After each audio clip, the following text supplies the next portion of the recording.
আমার কাছে এসেছে যে আমার এই পাহাড়ে সে যে শান্তিপ্রিয় ভাইরা আছে, এই ভাই আমাদের, আপনারা তো সকলে জানেন আমার এই পাহাড়ে অর্থনৈতিকভাবে আমরা স্বাবলম্বী না, আমাদের অর্থনৈতিক একটা দুর্বলতা আছে। শুধু আমার পার্বত্য চট্টগ্রাম না, রংপুর উত্তরবঙ্গে এদেরও একটা সমস্যা আছে অর্থনৈতিকভাবে।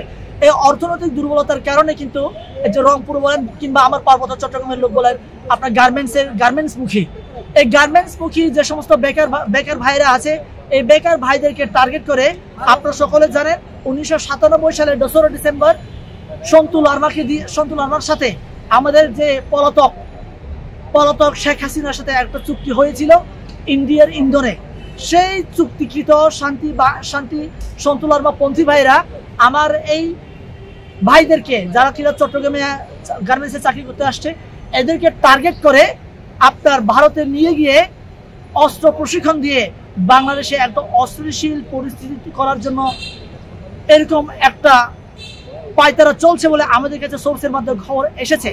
আমি মনে করি যে আমার এই যে পাহাড়ে যে সমস্ত শান্তিপ্রিয় ভাইরা আছেন, আমি মনে করি ভাই আপনারা এই ফাঁদে পা দিয়েন না, তাহলে ফাঁদে পা দিলে বিপদে আপনি পড়বেন, সন্তু লারমা এসে বিপদে পড়বে না।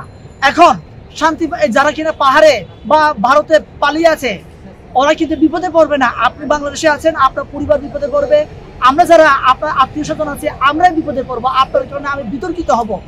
ঠিক আছে, এই জন্য আপনারা সাবধানে থাকেন। আমি আপনাদেরকে একটু সাবধান করতে চাই, আহ্বান করতে চাই, আপনারা এই সমস্ত ফাঁদে পা দিয়েন না। আমি বলি যে আপনারা সুহাস চাকমার নাম শুনেছেন কিনা জানি না, সুহাস চাকমা ভারতের মিডিয়াতে এসে 54 মিনিটের একটা ব্রিফিং দিয়েছে। এ বলছে আমার পার্বত্য চট্টগ্রামে নাকি আপনার জঙ্গি হামলা হতে পারে। আরে ভাই, আমি বাংলাদেশে আছি, আমি এই খবর আমি পাই না, তুমি ভারতে বসে কিভাবে এই খবর পাও? ঠিক আছে, আমার কথা হচ্ছে এই ধরনের বিভ্রান্ত পথহারা নেতাদের কথায় যদি আমরা চলি তাহলে আমার এই পাহাড় শান্ত হবে না। আমি বারে বারে বলছি, আমার এই পাহাড়কে শান্ত করতে হলে একমাত্র কাজ ভারতের র এবং ভারতের 7 সিস্টারকে আসলে আমাদেরকে দখল করতে হবে, আদারওয়াইজ আমার এই পাহাড় শান্ত হবে না। এই যে আমি বললাম আমার পাহাড়কে অস্থিতিশীল পরিস্থিতি করার জন্য আমার এই পাহাড়ে অর্থনৈতিক দুর্বলতার সুযোগ দিয়ে তারা ভারতে নিয়ে গিয়ে অর্থনৈতিক প্রলোভন দেখিয়ে ওদেরকে অস্ত্র ট্রেনিং দেওয়ার একটা প্রলোভন দিচ্ছে।